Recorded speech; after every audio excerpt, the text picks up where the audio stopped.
welcome to the True Cost of Nitrate session. I'm Crystal Powers from the University of Nebraska Water Center and the Doherty Water for Food Global Institute. In this on-demand session, the speakers will share their diverse perspectives on the various costs of nitrate in our environment.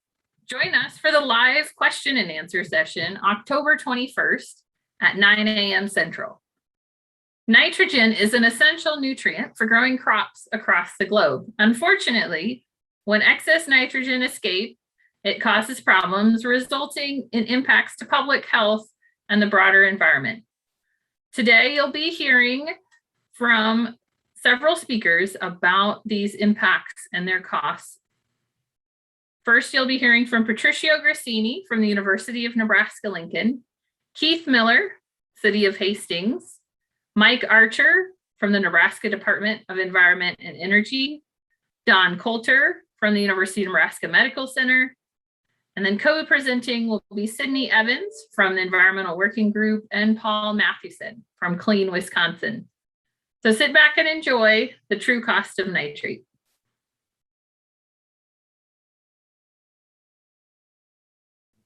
Hello, my name is Patricio Grassini. I'm Associate Professor at UNL and also Fellow of the Water for Food Global Institute. And thank you very much for the invitation to talk about nitrates and the associated costs. And I call my presentation Between a Rock and a Hard Place, Nitrogen, Agricultural, and the Environment.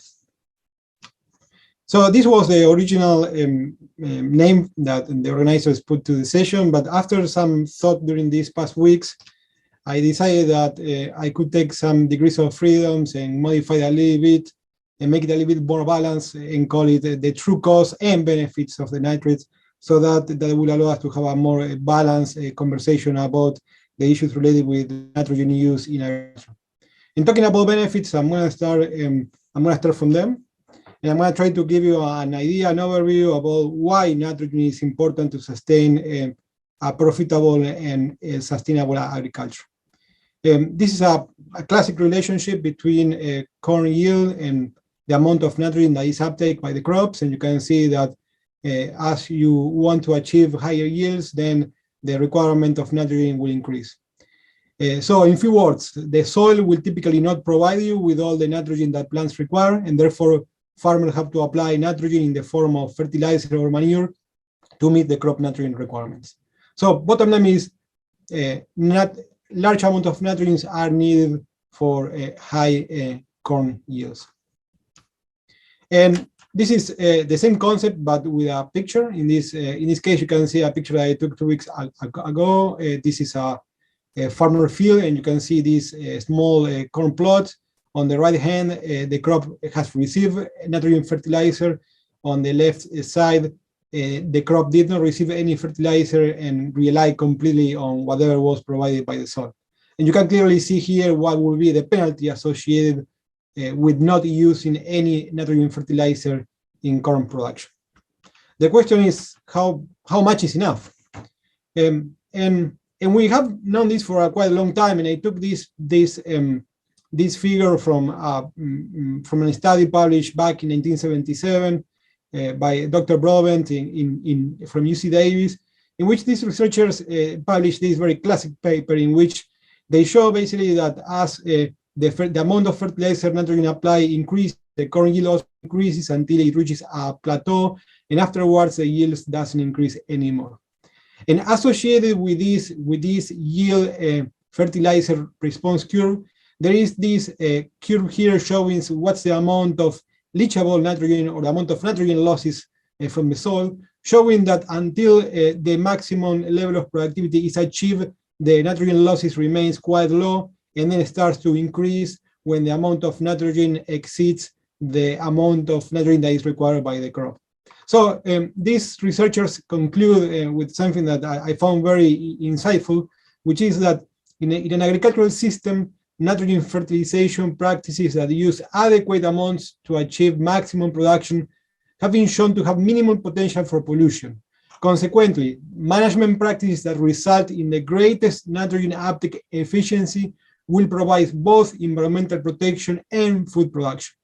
So the issue here is not so much about trying to reduce the amount of nitrogen inputs, but rather to match the amount of nitrogen inputs with the requirement of nitrogen by the crop. And that brings us the concept of nitrogen balance, in which we are comparing the amount of nitrogen that is applied versus the amount of nitrogen that is removed. So farmers will run into a situation of deficit when the harvested grain removes more than the nitrogen that is applied. In the case of excess, that happens when the harvested grain removes less of the nitrogen that is applied. So ideally, we want to be somewhere in between these two scenarios, one in which the amount of nitrogen that is applied pretty much is similar to the amount of nitrogen that is removed with the grain. And why is that? Because we know that when the nitrogen that is applied exceeds the amount of nitrogen that is required by the crop, we start to have large nitrogen losses. So these are I picked these two figures from two articles published recently, in which here what is shown is the amount of nitrogen losses plotted against the nitrogen balance.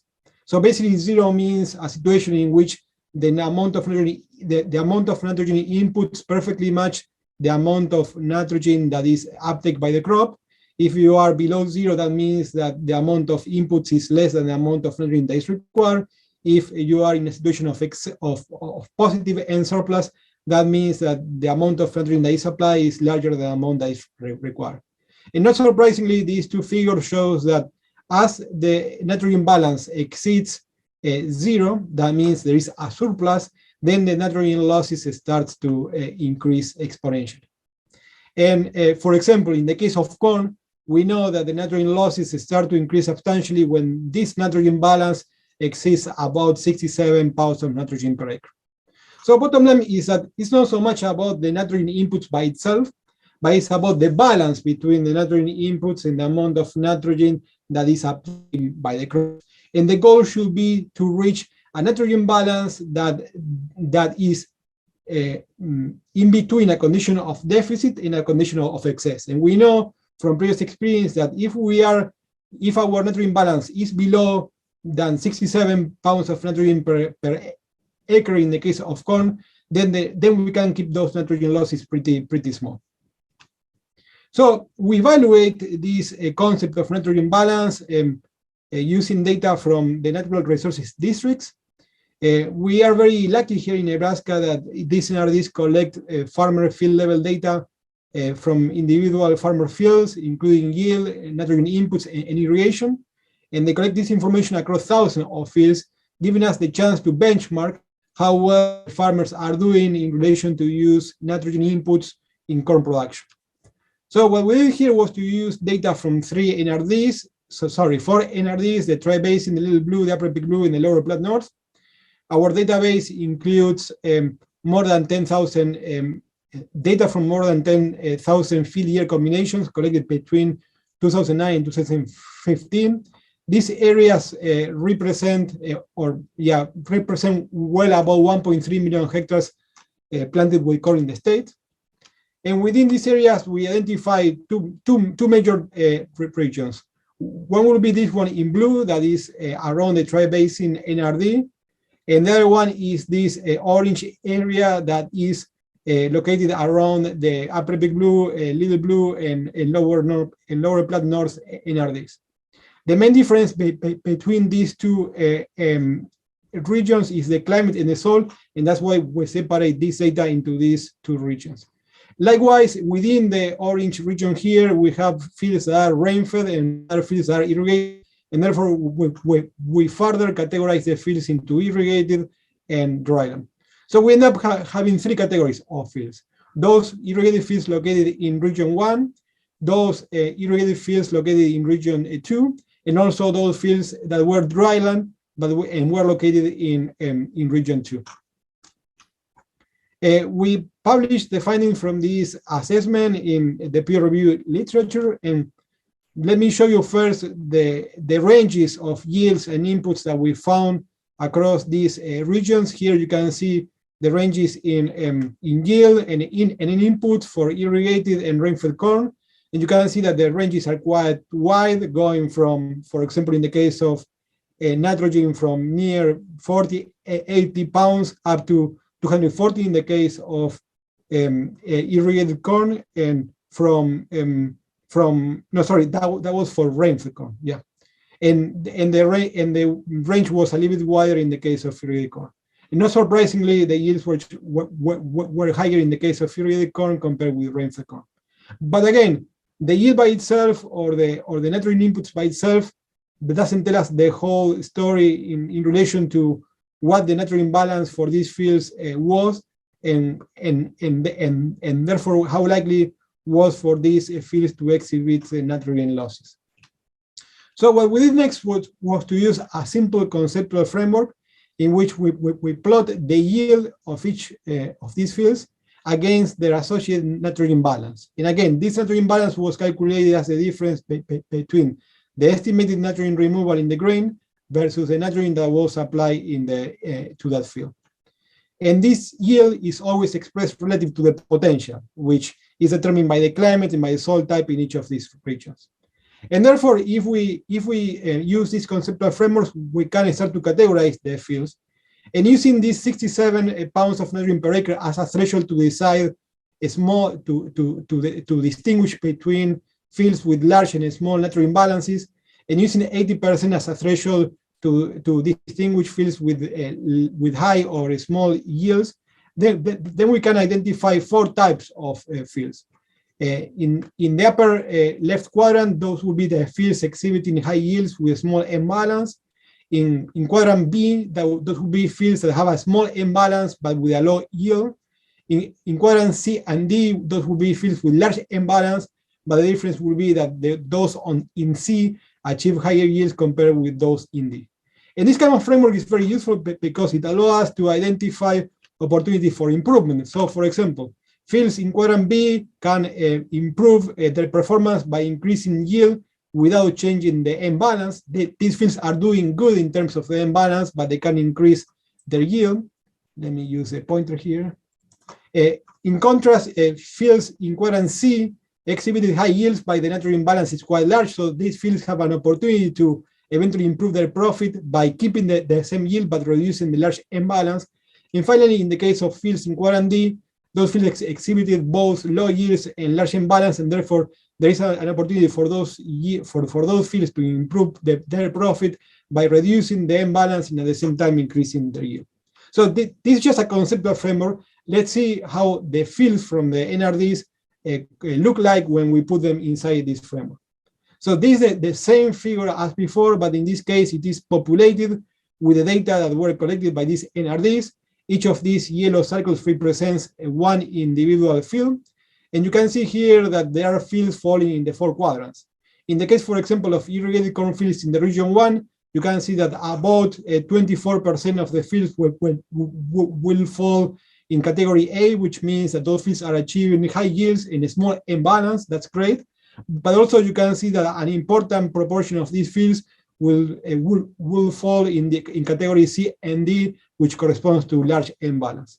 But across the board, you can see that there are about 1/4 of these fields that are achieving currently very high yields with small M balance, which is good news. It means that many of our farmers are already producing very high yields with a small M balance and therefore likely small M losses. So it is possible to produce high yields with a small M balance, but as you can see from this figure, there are farmers that still have a large room for improvement, and there is for them an opportunity to increase their profit by reducing the large M balance, while at the same time maintaining or even increasing their current yields. Now, the next question that we have in this research was the M balance a kind of a luck or bad luck thing, or it was something related with a skill? Because if it is something with bad or luck, then you would expect that the fields that exhibited large M balance in 1 year then may be different from the field exhibiting large M balance in another year.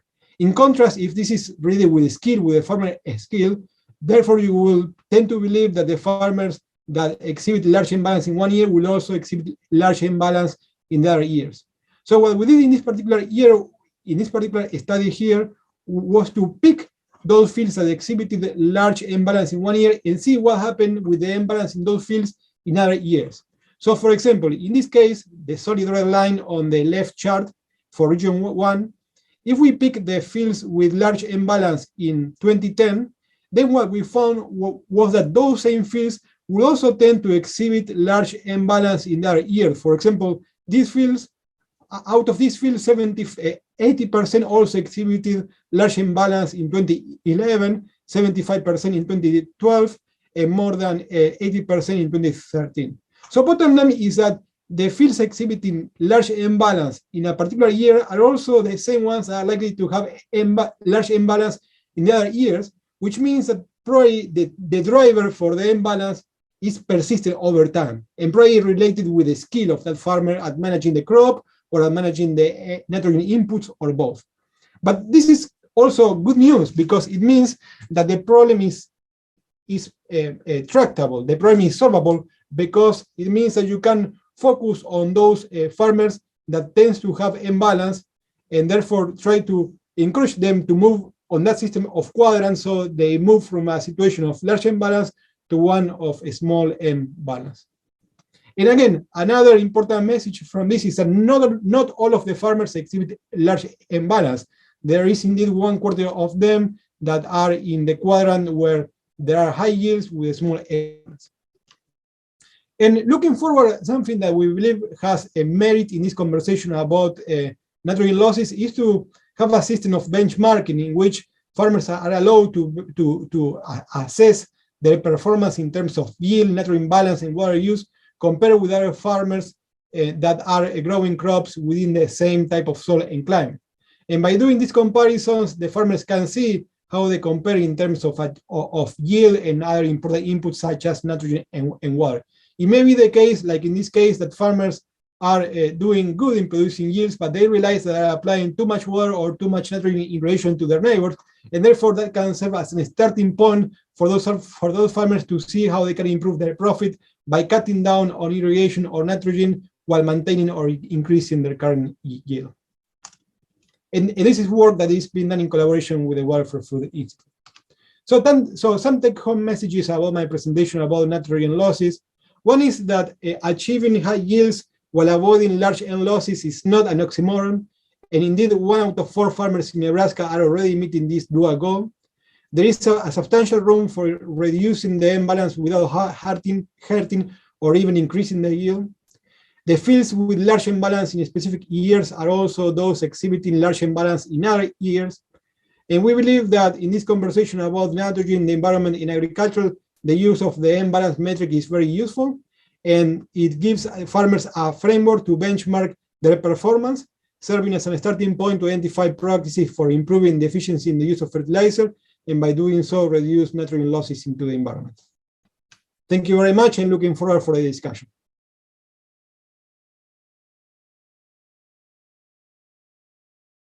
My name is Keith Miller. I work for the city of Hastings in the engineering department as part of water and sewer engineering. So I'm here to speak about, our true cost of nitrate management from a municipal application on really kind of maintaining a system of wells to feed the community of Hastings. So I guess we're going to go over 3 topics briefly, kind of just give a background of Hastings and its geography and location, and how nitrogen impacts our water distribution, our water source, and then kind of the steps that Hastings has taken over the past few decades in addressing the issue of distribution. So the city of Hastings is approximately 25,000 people located in south central Nebraska. We source our water from numerous wells that range about 180 to 200 feet in the local sand gravel aquifer.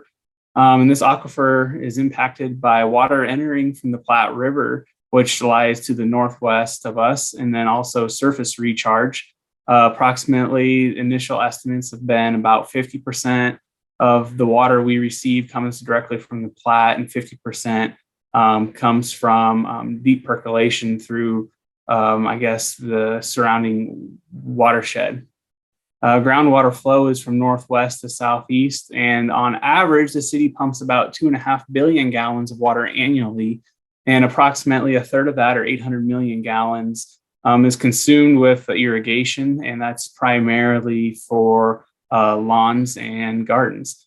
And so if you take that volume of water, spread it over the area of the city, that's only about 9.8 inches of water per year, is applied through our acres.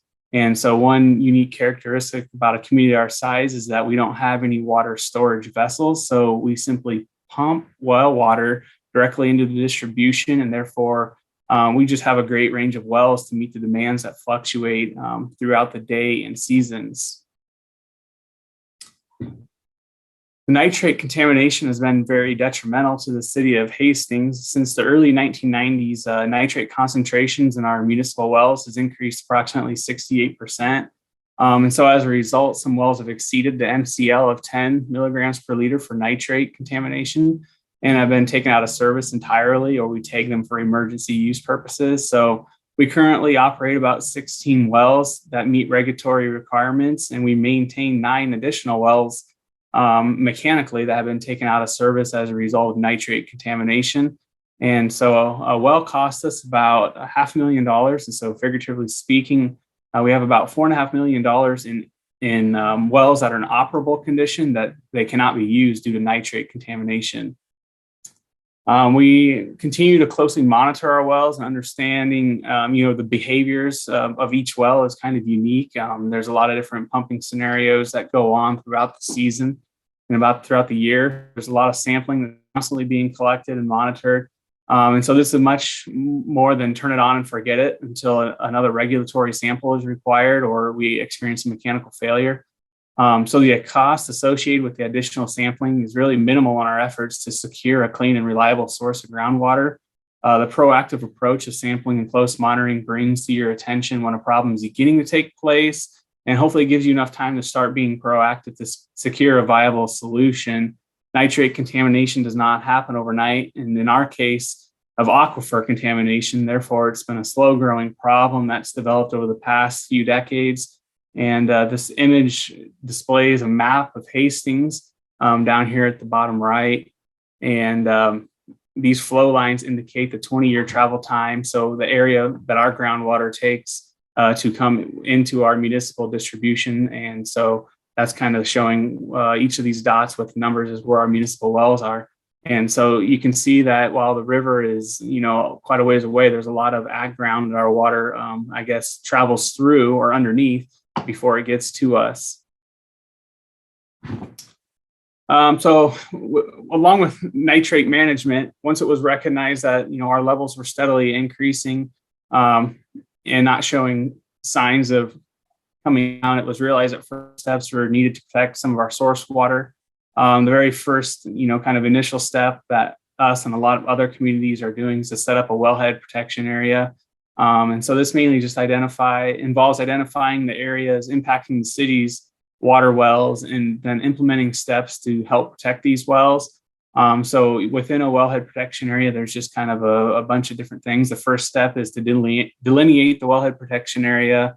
And so we set ours up for that 20-year travel time. It includes 76 square miles. And that is what is outlined in black in the attached image. And that image also shows at the time from 2011 to 2015, kind of the nitrate plumes that we were, experiencing throughout our wellhead air protection area. There's also identification of potential contamination sources. So that's being point sources and non-point sources. There were some, areas of concern around like feedlots and areas like that being, potential for being high contributors. And then developing contingency plans for public water supply systems. So offering options to help deal with both the short-term and the long-term loss of drinking water supply.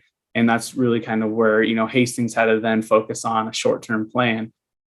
Using our collected data and historical data to site new wells is pretty critical in order to minimize potential contamination. And then the effort to establish and implement a wellhead protection area is only beneficial as participation in public education is an important step in implementing BMPs throughout the wellhead protection area that affect, the long-term outcome and reliability of our groundwater.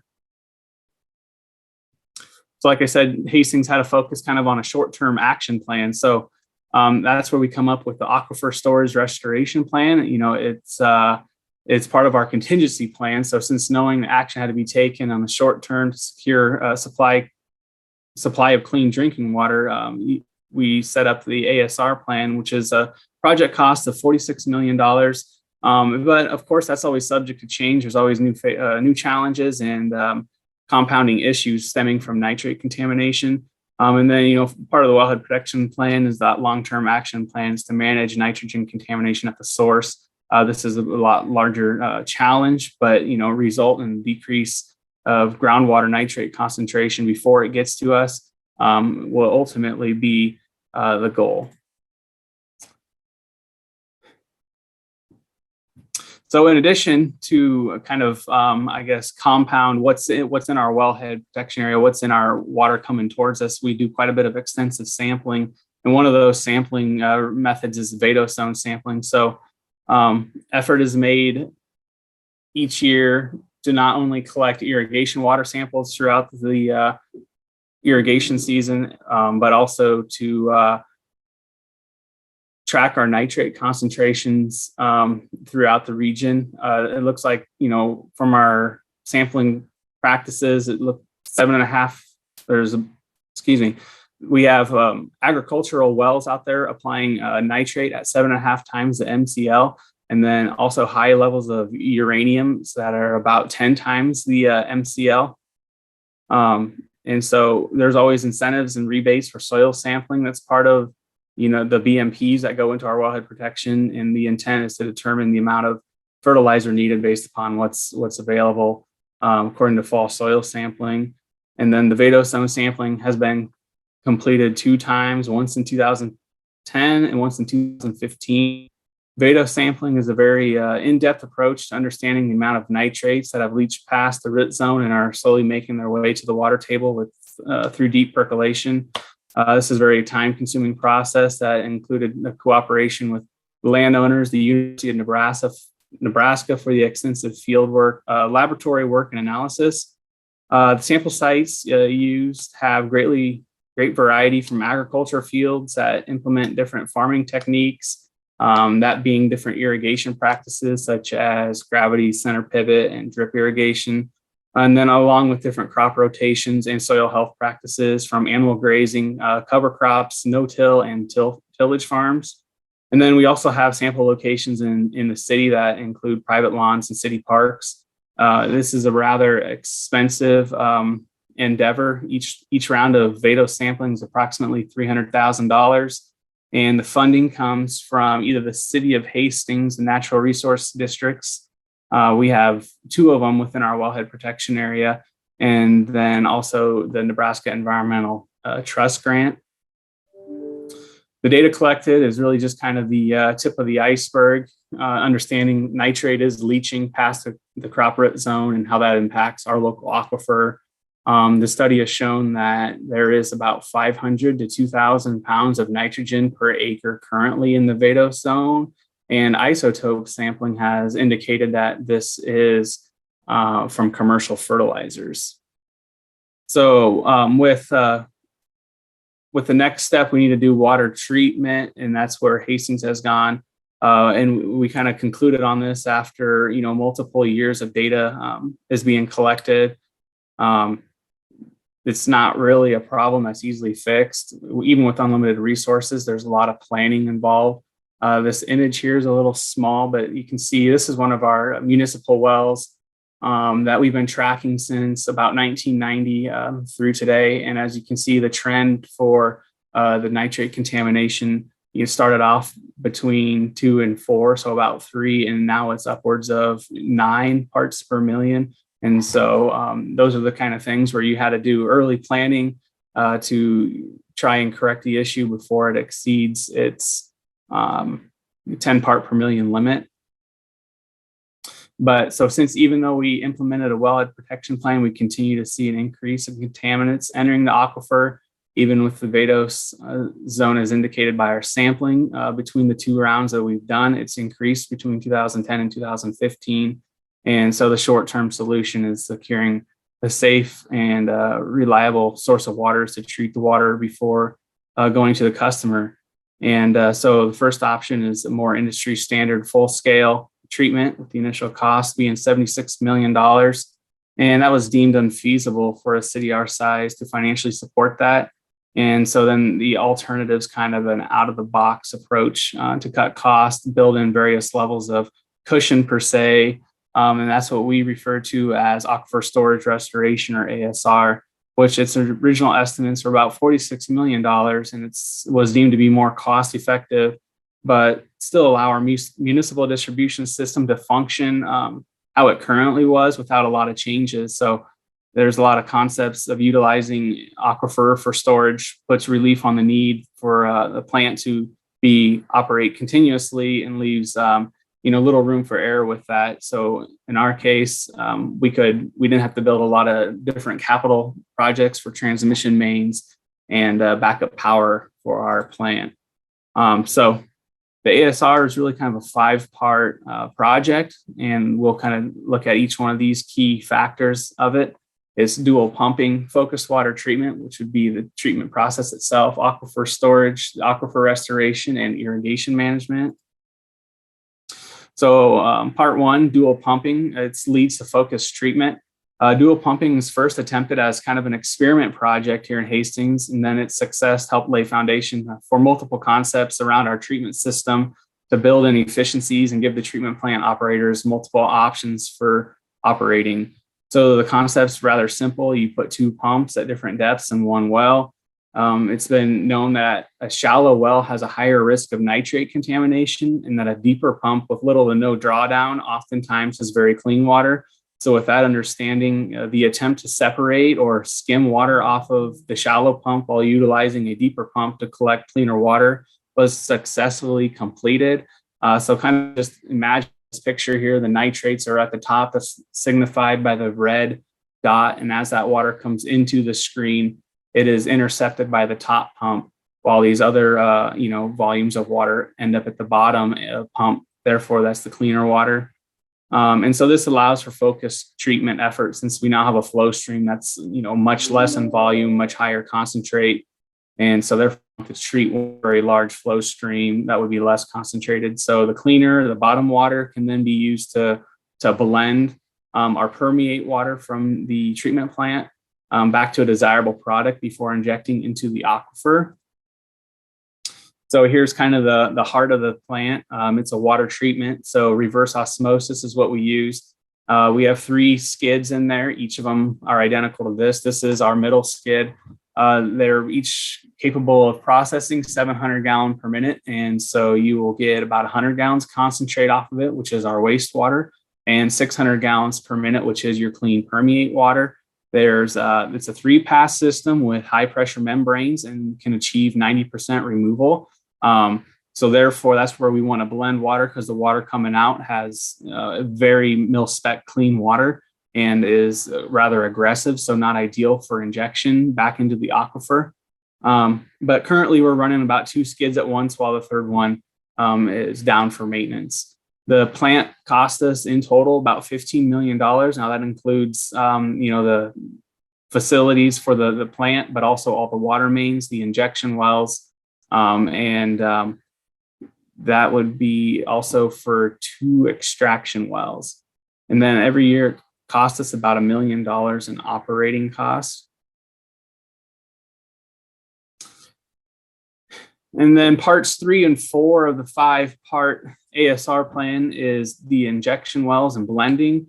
So we have a total of 9 injection wells that range almost 2 miles apart and make up the well field. So the location of the wells is to the north and west of many of our municipal wells. And the goal here is to build a plume of water up gradient of these municipal wells. Each injection well was designed for a 500 gallon per minute injection rate, but they can handle much more flow than that in reality.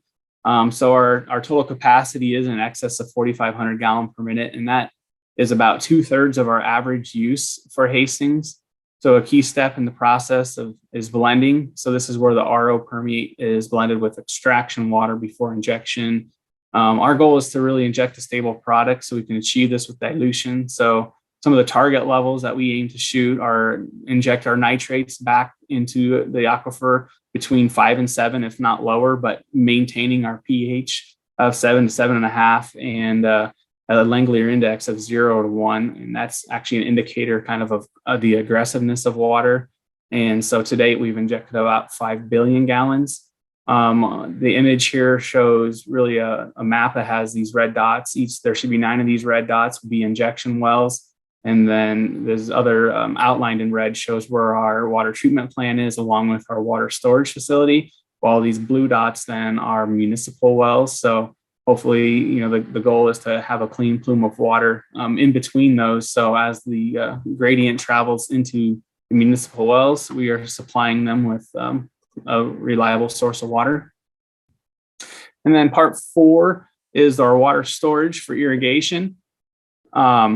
Currently, we have a 130 acre foot lagoon. And so what this does is it provides water for the fields right next to it. And that happens to be where 5 of our injection wells are.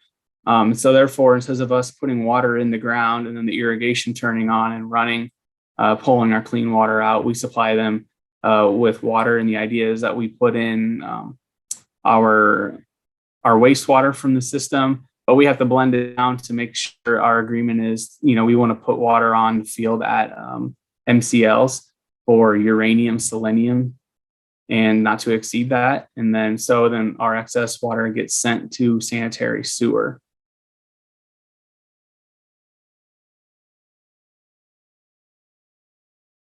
And excuse me, that should be part 5.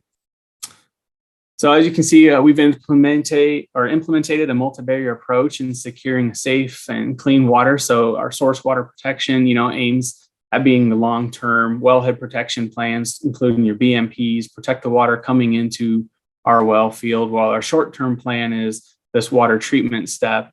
And then, so with that, we have extensive amount of sampling, but we kind of do this testing in between here, between our source water and after treatment before it goes to the customer. So another round of testing, in our municipal wells to make sure we secure safe and clean water for the customer.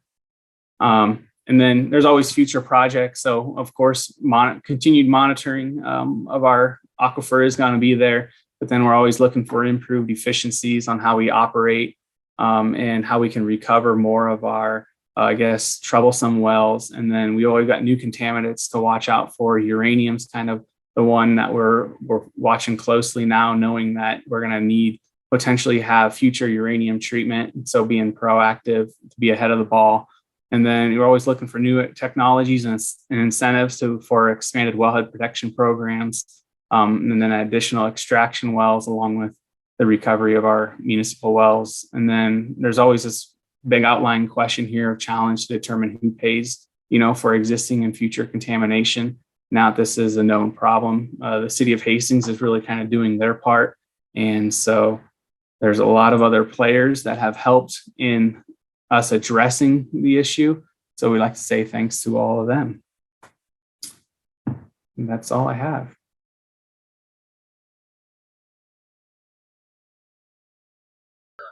My name is, like was mentioned, my name is Mike Archer. I'm with the Nebraska Department of Environment and Energy, and I'm our State Lakes Coordinator here. And I'm going to go ahead and share my screen and give you the opportunity to see what we've got here. Okay. And so what we're talking about today is harmful algal blooms. They go by a lot of names. The current nomenclature is harmful algal blooms, at least when it's related to human health and more importantly, recreation within our lakes. But it's also known as blue-green algae, and its scientific nomenclature is cyanobacteria.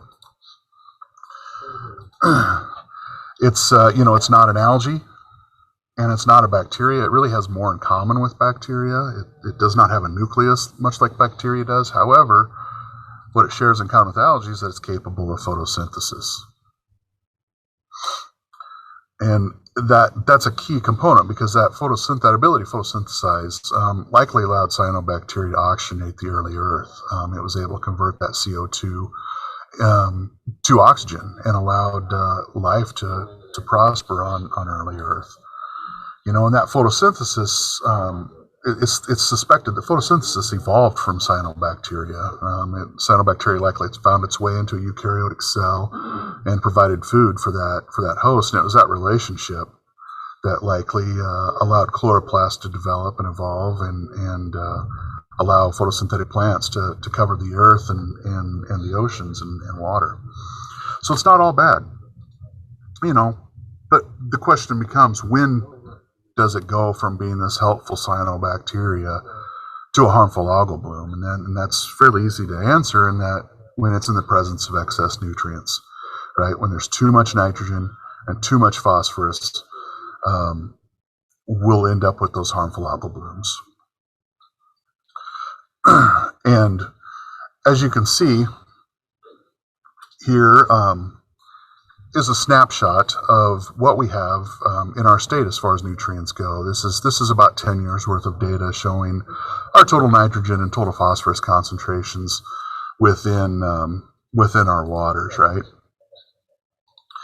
And the idea being that the red line there is associated with our state water quality standards. That's where we'd love to see those nutrients be, kind of hugging that line, preferably below it. But that's not always the case, right? So we obviously monitor nutrients in our lakes, and we also monitor our beaches. And we monitor our beaches for a couple parameters, but one applicable today is the harmful algal blooms, right? So during the recreation season, May 1st through September 30th, we sample 56 beaches across the state weekly. And we are looking for harmful algal blooms at those beaches. With that information then published out through our website, through social media, local media, and a listserv email that we provide. All those results are available weekly, so folks can have information as far as to whether their destination for the weekend is safe and free from those harmful algal blooms. So do we have a problem in Nebraska? You know, and that's the question. And for the most part, our lakes are great. They really are. You know, we're going to have that red line represented on that graph there is the quote unquote human health limit.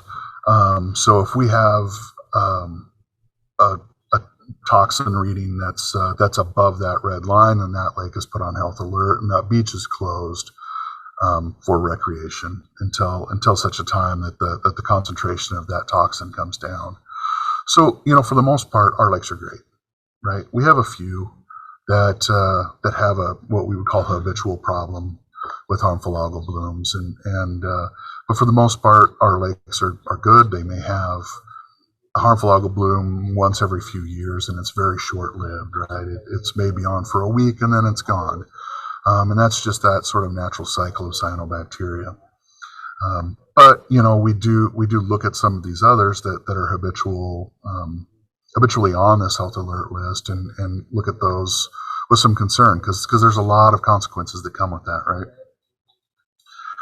But when I talk about toxins and what we are sampling for with this part of the public beach program, we are looking as a cyanotoxin. Now, harmful algal blooms and cyanobacteria are capable of producing toxins, and that's the one thing we're looking at.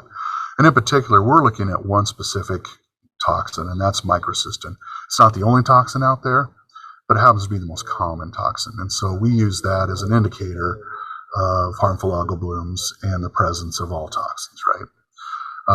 So why are we concerned? What's the danger in this toxin? Well, with microcystin, when we're talking about public beaches, the main thing we're talking about is it's a dermal toxin. So if you're spending time in it wading and swimming, you're likely going to end up with a rash and cause blisters, sinus infections if you get it in your nose, ear infections if you get it in your ear. It's that dermal irritant.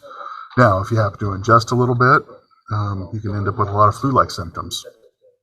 You know, those gastrointestinal distress and swimming at a public beach. You know, most adults aren't going to ingest enough to end up with liver damage. But that is a greater concern when folks are using surface water as a drinking water source. Or in our case at public beaches where toddlers and small children are playing, they're way more likely to ingest that water than say a full-grown adult is, as well as having your pets out there with your dogs. These toxins are toxic on a per weight basis. So the smaller body, the more toxic that is to that being. And unfortunately with dogs, ingestion of those cyanotoxins is usually fatal. They usually don't survive. So microcystin is the main one, and that's the one that we look at. Now there are some others, and they're fairly serious. BMAA and DBAA are two toxins typically co-occurring together, but their names are real long organic chemistry names that I can't pronounce, so we'll just stick to the acronyms of BMAA and DBAA. But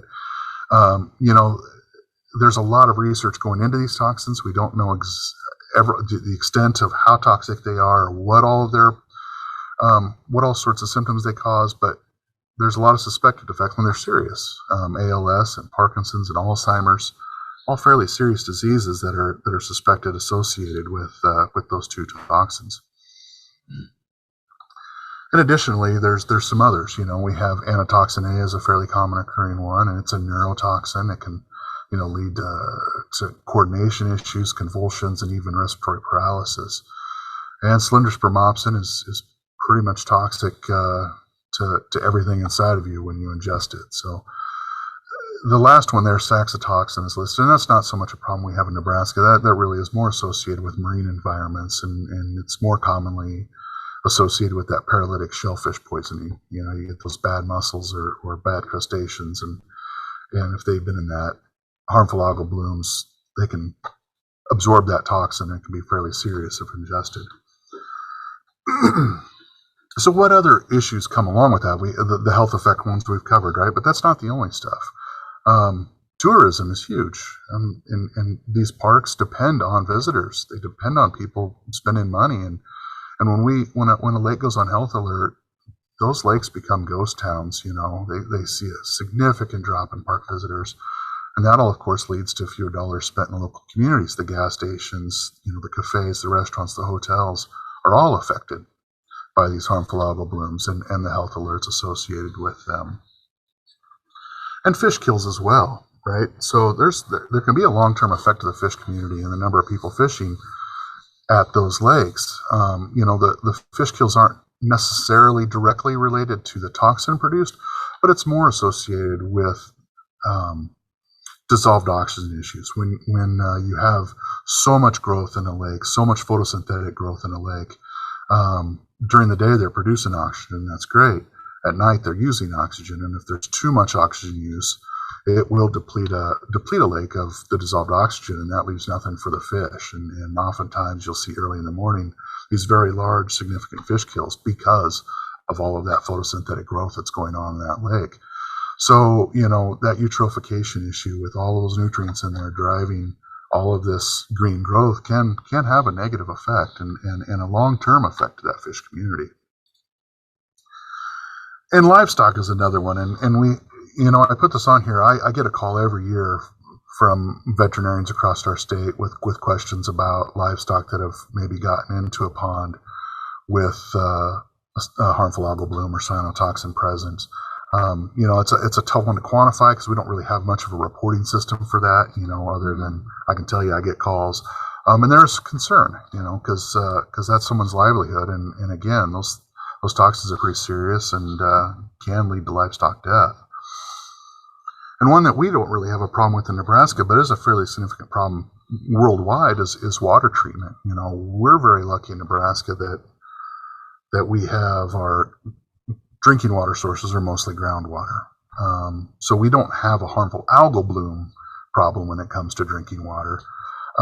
Whereas, say, folks in Toledo that are getting their water out of Lake Erie have a very significant problem. And every year they're dealing with these cyanobacteria blooms, these harmful algal blooms on Lake Erie, and that's exactly where they get their water from. So treatment's expensive. Treatment is costly. And it's not to be taken lightly for most folks, because if it's not treated and they're drinking enough of it, it's deadly. And the last one, is that commercial fishing industry, right? And that's more, we're talking Gulf of Mexico stuff, red tide, dead zone within the Gulf, and other areas as well. There are coastal areas as well that rely on fishing as an industry, can all be affected by these harmful algal blooms. So that leads to the question, okay, so we have a problem. What are we doing about it? Well, our agency, we start with a watershed management plan, and that means that we're going to work with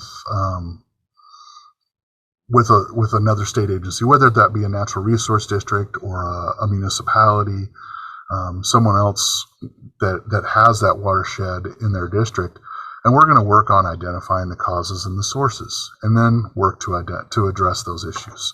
And that usually leads to the implementation of best management practices, right? Once we know what the problem is, then we can come in and hopefully cost share with folks to provide some best management practices and decrease the number of nutrients that are finding their way into our waterways, whether that be things like buffer strips along fields, grassed waterways within the field itself, restoration or implementation of wetlands and CRP, all great things to clean water before it finds its way into the stream and into our reservoirs. And in field stuff too, cover crops are huge. Technology's come a long way, so increasing the technology usage and which can lead to better nutrient management, things like that, we'll tend to work with and try to cost share with anybody that's willing to work with us. Which leads to, after we've done all of our best management practices, or as much as we can, and tried to treat that water coming into our reservoir as best as we can, that usually leaves us with a lake renovation project. Lots of the reservoirs in our state are old. They've been around for decades and likely are reaching the end of their useful life. And so that requires us to go in and we will typically work with, like I said, the natural resource districts, Nebraska Game and Parks, Nebraska Environmental Trust, to work on renovating these older reservoirs and improving the water quality with the hopes that we can reduce the duration, the frequency, and the size of these harmful algal blooms. That oftentimes means draining that lake out with sediment removal as a result, getting some of that nutrient-rich sediment that's been building up in there for decades out of that,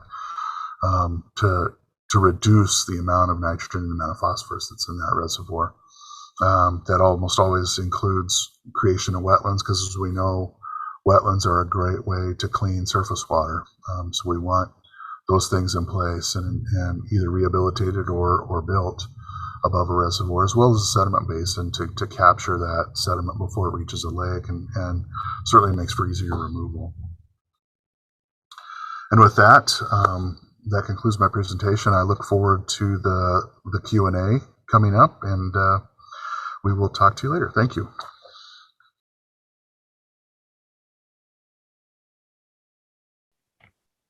Well, hello, my name is Don Coulter. I am a professor of pediatrics in the Division of Pediatric Hematology, Oncology, and Stem Cell Transplant.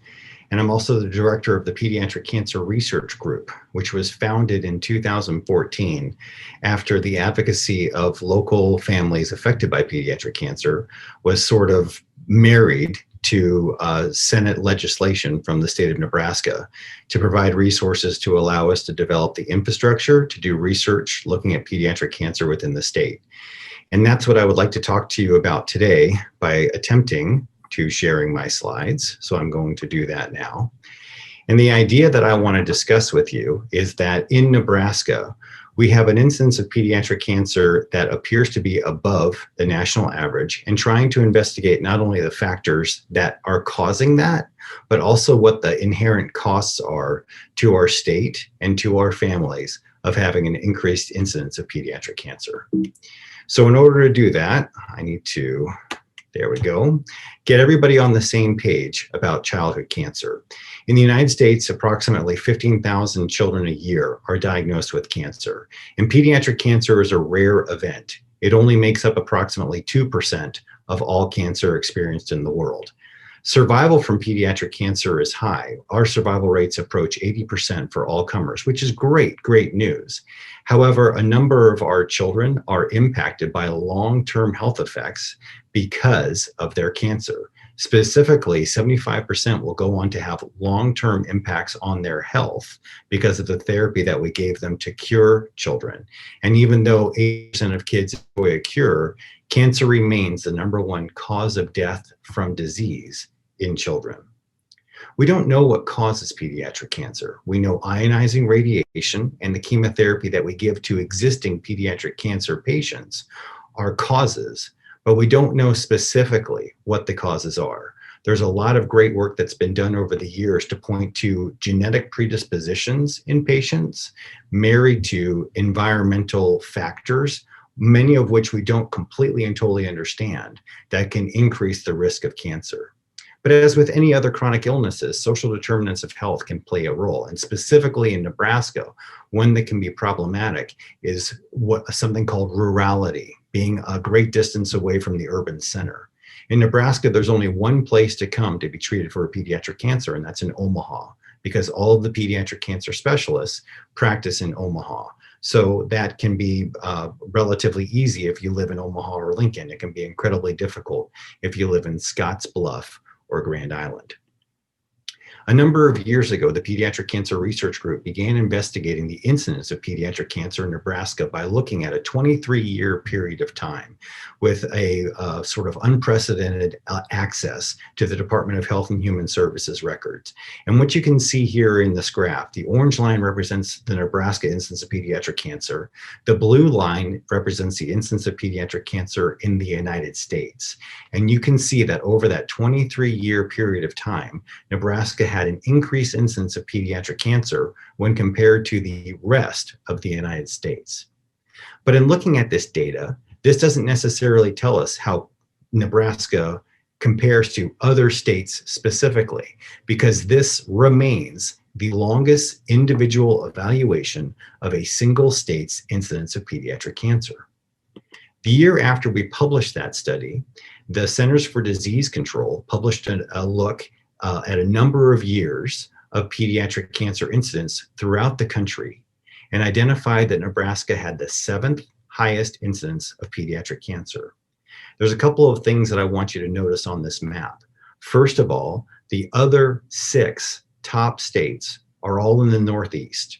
And the Northeast has always been an area of increased incidence of pediatric cancer, thought to be due to environmental factors because of the industrialization of the Northeast over a number of years, or other factors like radon that can be present. But Nebraska kind of sits out like a sore thumb in the middle of the country around a number of other states that don't share this increased incidence.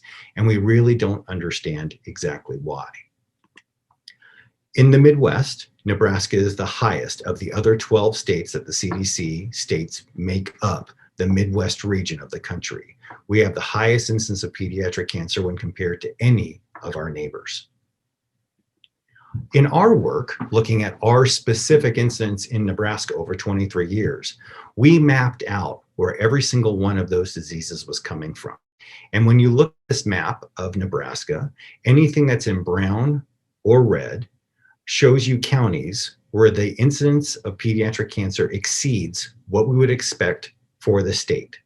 There's a couple of things that I want you to pick up from this map. First of all, there's a number of counties where, probably because not many people live there, we're not seeing a great signal as to exactly how much cancer is coming out of them. But we have a number of counties that are very, very distant from Omaha that have an increased incidence of pediatric cancer. And this can be incredibly problematic for the families who live there because of the great distance they have to travel. So in the beginning, we were talking about the social determinants of health. And we're also talking about cost.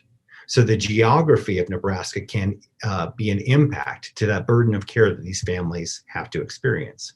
This study came out of Utah. Utah is a state that's relatively similar to Nebraska.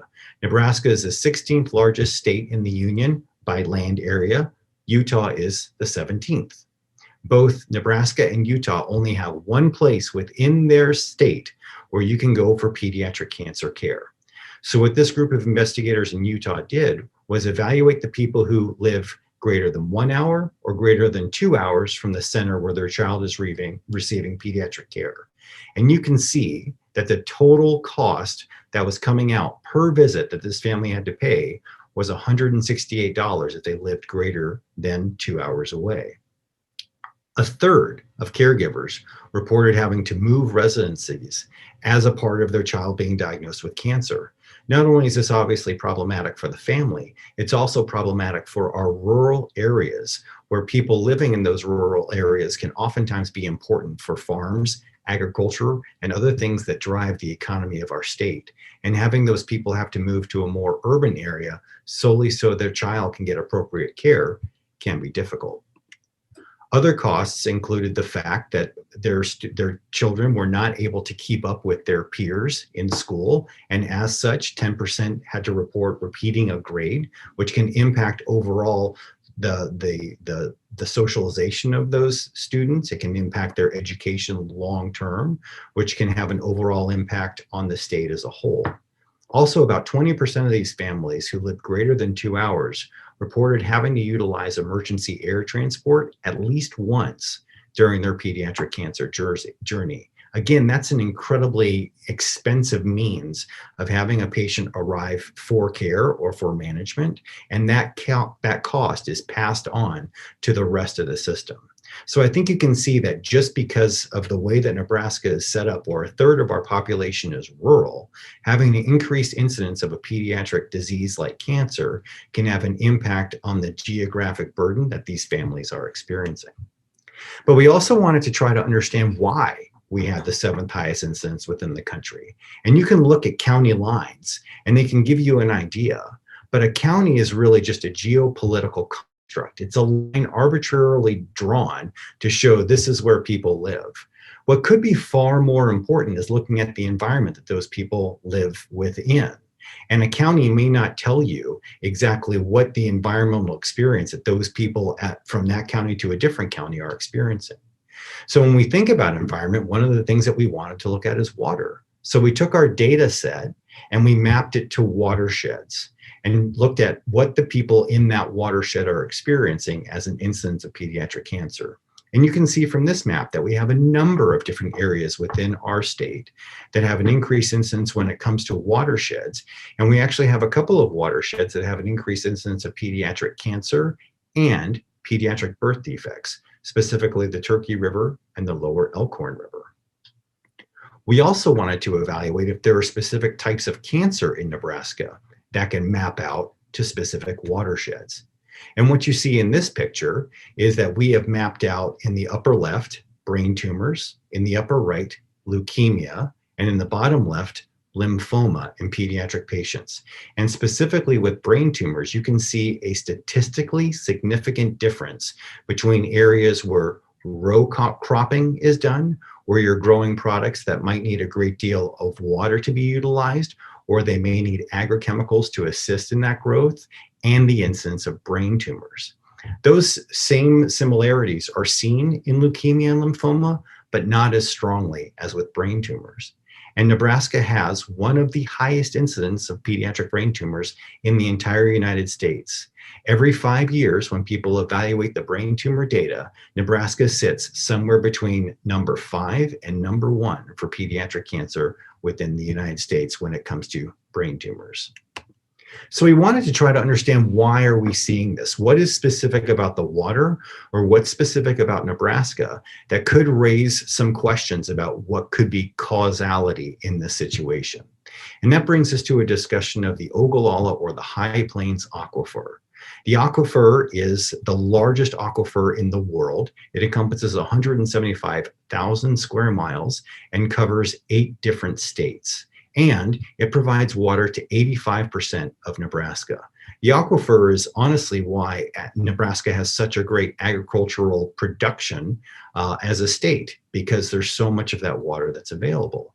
And unfortunately, the Ogallala aquifer is naturally contaminated with heavy metals such as nitrate and uranium. And so when evaluating that, this is work from Carrie Weber and her group, who looked at areas where both of those compounds are being co-expressed. because when nitrate is in the system, it actually allows uranium to be more bioavailable to the people that are drinking that water. Nitrate in Nebraska groundwater has been increasing over time. And you can see from this graph over a number of years that the trend line of nitrate in our water supply has been steadily increasing. And we are becoming more and more aware in cancer research that nitrate in groundwater can be problematic, especially for people who live in rural areas, who are on community municipal water supplies, or are using private wells. They may not have the same sort of filtration or reverse osmosis that's available to larger water systems. So nitrate is becoming a bigger problem, and we're better understanding what cancers are related to nitrate. We're not the first people to look into this. There have been some very large-scale studies that have not only looked at nitrate and its hand in causing certain tumors, either alone or in combination with other agrochemicals that can be co-expressed in water, but also evaluating the economic cost of nitrate and what it does to healthcare. For example, there was a very large study that was done in 2021 looking at adult cancers, specifically colon cancer, and nitrate in the groundwater and what that cost would be like. The cost of nitrate as an incidence in colon cancer in the United States exceeds $1 billion. So this is a true problem that we see that can be causing cancer that we then have to take care of in the future. But for communities in Nebraska, we've been talking about this here as well. This article came out in 2020, talking about how municipal water supplies have to identify ways to remove nitrate from their water because it's exceeding the EPA limit and therefore making the water unsafe to drink. So not only can it be having a hand in pediatric cancer incidents and in adult cancer incidents, it's also something that municipalities have to pay to remove from the water supply to allow that water to be drank by their communities once again. The other piece of this coin is that nitrate is obviously a byproduct of our agricultural and a lot of our livestock work that we do. There are a number of other chemicals that are applied to these fields to allow farmers to have the yields that they need to have to be able to survive and to be able to make enough money for their family. These agrochemicals themselves can be problematic, and they can be co-expressed in areas that have high nitrate. So a number of these chemicals can be problematic. One of the ones that we are most interested in is atrazine, which we see in large concentrations in a number of private wells or in community water. And again, where there's nitrate, there are most likely agrochemicals because of why those fertilizers are there to augment the ability of our state to make agriculture. So Nebraska needs farmers, and we need farmers to be able to grow crops so that they can make an effective living and we can continue to have farmers. But one of the problems that we might have with nitrate and agrochemicals is they may be impacting people in these rural areas where these farms are more so than anywhere else. So these are things that we need to talk about to not only think about what the cost in dollars are, but also what the cost is in the future of Nebraska and Nebraska farmers if people are getting sick and aren't able to continue to do that work that's so important for our state. So in conclusion, the incidence of pediatric cancer in Nebraska exceeds the incidence in the United States. That incidence shows geospatial variability that brings social determinants of health such as the distance from the center or rurality to play as an impact of cost. There is also an increase in the amount of nitrate that's in our water that we are becoming more and more aware can have a hand in causing cancer, and there's a cost that's involved in that. But no matter what the issues are, we know that in Nebraska, people, teams can come together to identify ways to impact these issues. I'd like to share with you the fact that science is always a team sport, and that there are a number of people that I've listed on this slide that had a great hand in this research and moving these projects forward. And I thank you very, very much for your time and look forward to our discussion later.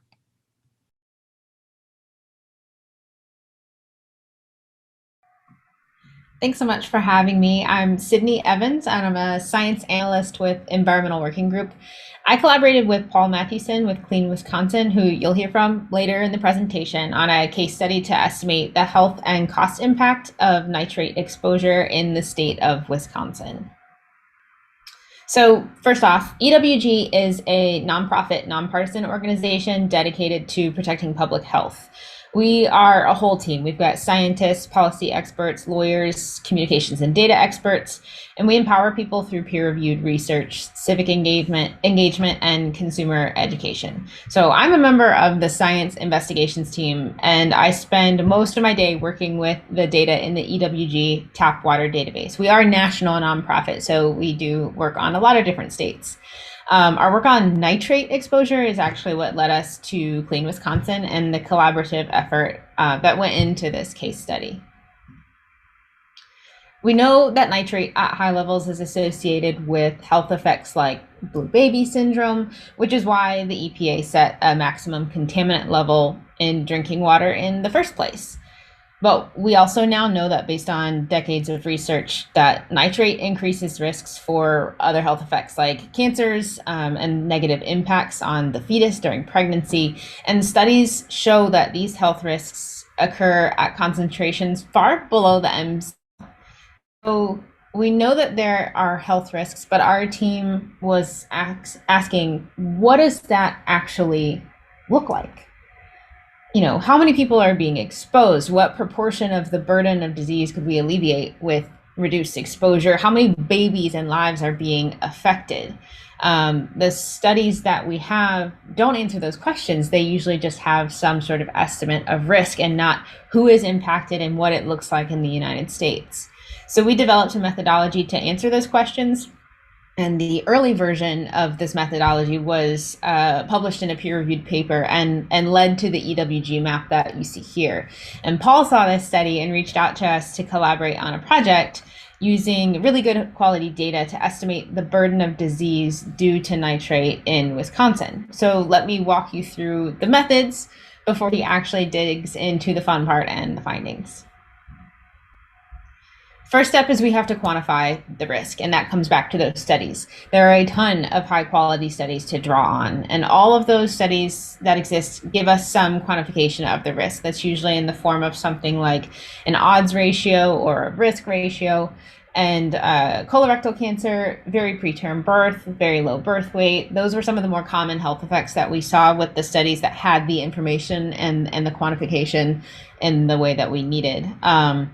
They also give us the threshold concentrations above which that risk is seen. And as you can maybe see in the slides, I know it's small, but that exposure is, 1 part per million or 1.7 part per million, 0.9 part per million. It's much below the MCL.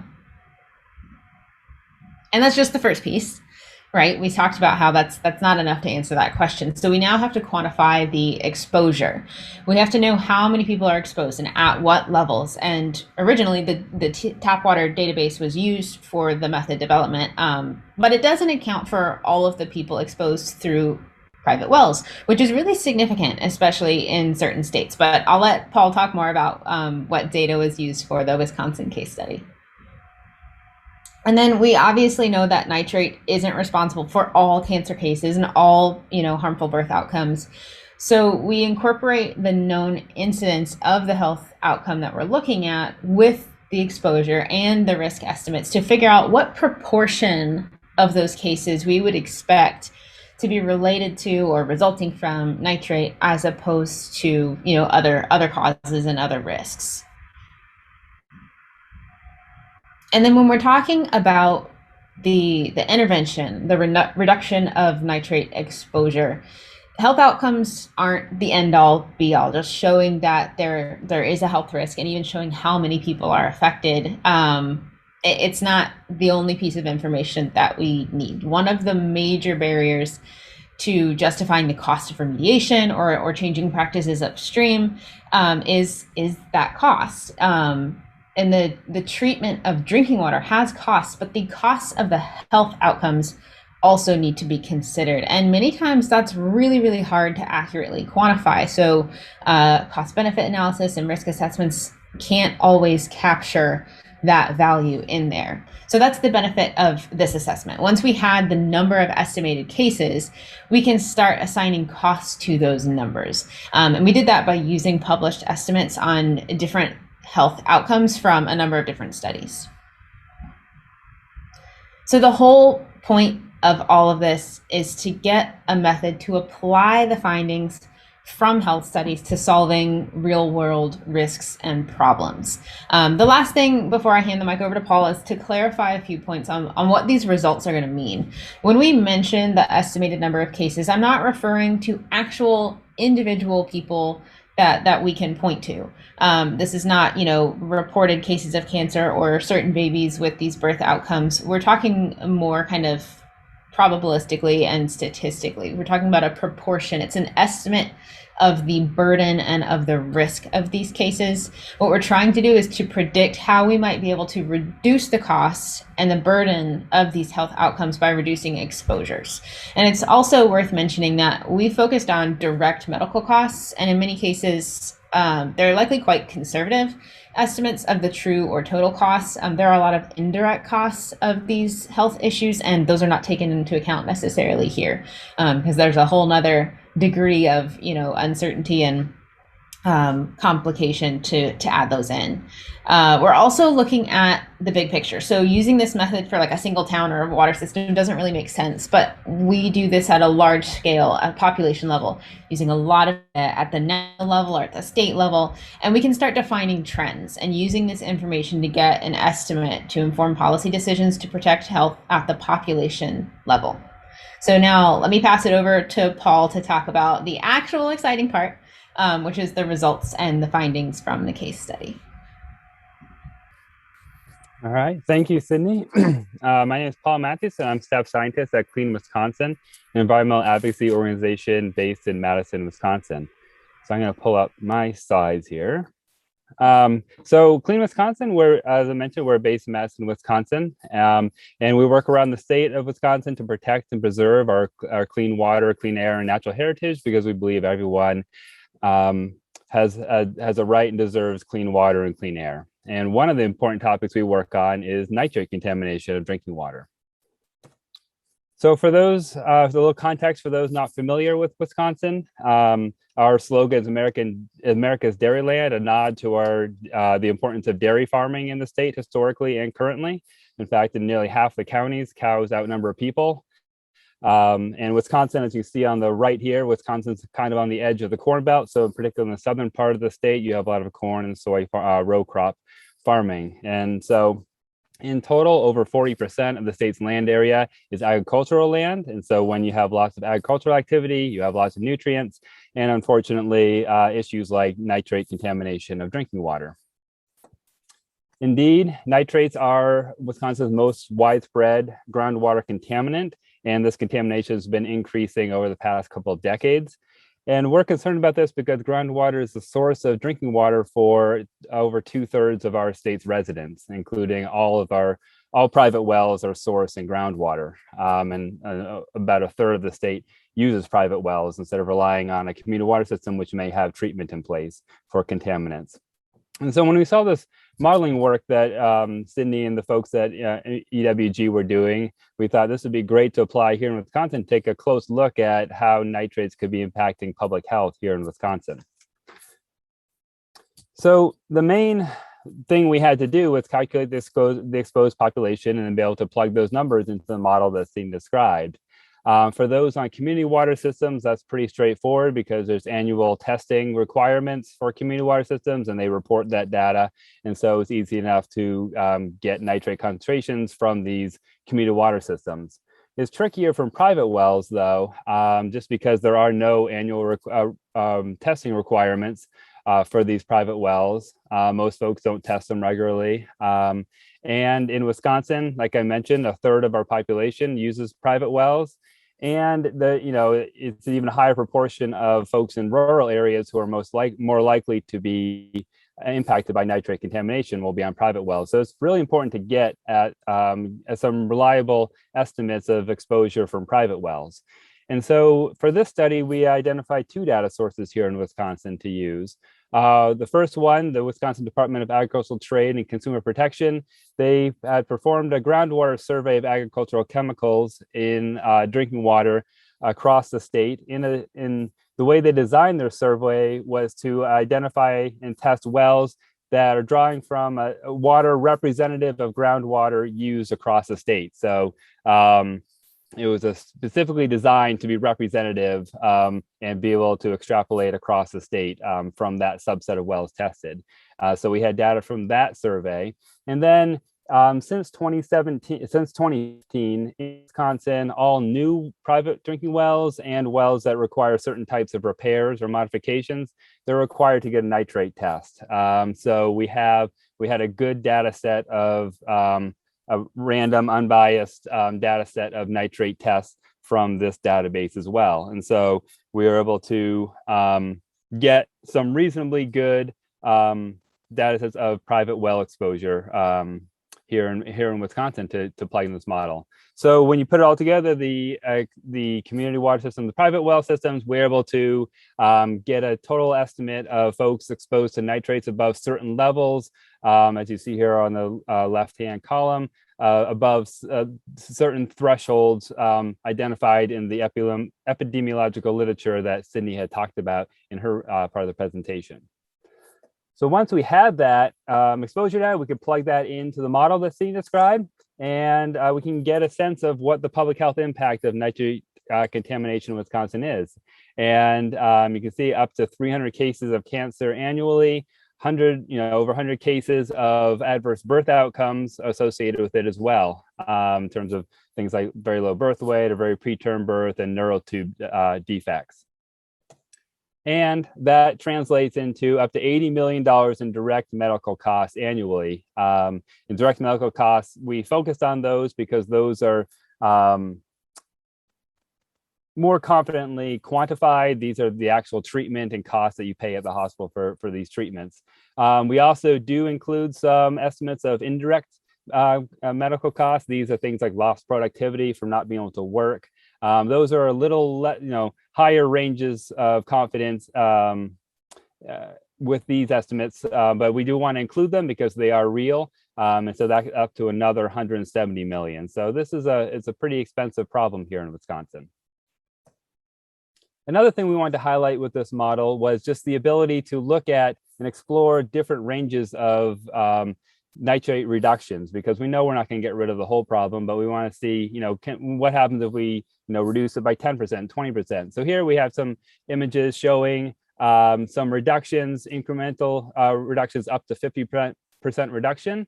On this left-hand side, we look at cancer, birth weight, and very preterm birth. The dashed line is if the solid lines are if we assume reductions statewide. And then we also looked at, if we looked at just the reductions, we targeted reductions in the top 15 counties with the highest levels of nitrate contamination in groundwater. And so for context, we have 72 counties here in Wisconsin, but these 15, there's a pretty clear break in terms of the concentrations once you got past these 15. And so you can see just various levels of decline as you increase our nitrate reduction. And similarly, on the left-hand side, you have the reduction in direct medical costs as you increase your amount of nitrate reduction. And so this is just informative because it can help inform efficient uses of limited resources to address this problem. So for example, looking at the estimated medical costs, for every 1% decline in nitrate concentration in drinking water statewide, you see about a $406,000 a year decrease in annual medical costs stemming from nitrate attributable adverse outcomes. And more than half of that is coming from those top 15 counties. And so, if you're looking to target those resources, it might make sense instead of trying to just reduce things statewide to focus on where the problem's the highest. So we did want to highlight that useful component of the model. And then just to quickly cover how this information is being used currently in Wisconsin, as Cindy kind of alluded to this, but mostly policy discussions typically revolve around the cost of implementing solutions and what it costs to address the problem. What does it cost to install treatment or whatever you need to do to address the problem? But being able to quantify the benefits of taking action, or put another way, be able to quantify those avoided costs of continued pollution, helps provide a more informed and balanced discussion when you're talking about policy solutions to dealing with a problem. And so here in Wisconsin right now, we have some ongoing rulemaking for some targeted performance standards to reduce nitrate contamination in parts of the state that are susceptible to groundwater contamination. And this study has been included in our state's economic impact analysis of this rulemaking, providing a counterweight to concerns of reduced crop yields or other costs associated with proposed means to reduce nitrate contamination in these susceptible areas. So it's been good to see it help inform the policy and, again, provide a more balanced discussion of policy solutions and show, that put a human face to why we need to take action on this problem. So we do want to thank other folks that were involved in the study. Olga Nydenko, Tyler Burns, and Anna Juice. They were co-authors on the study. We also want to acknowledge Alexis Temkin at EWG. She was the lead author on the original modeling study that's done nationwide by EWG, and then the Wisconsin DNR and DATCAP for providing data that we used in our study as well. And so we thank you for listening and look forward to the question and answer session. Thank you for attending our on-demand session about the true cost of nitrate. We'll hope you'll join us with your questions for the live session October 21st at 9 a.m. Central. In the meantime, bring your insights and questions to the forum Slack channel. Thank you for attending.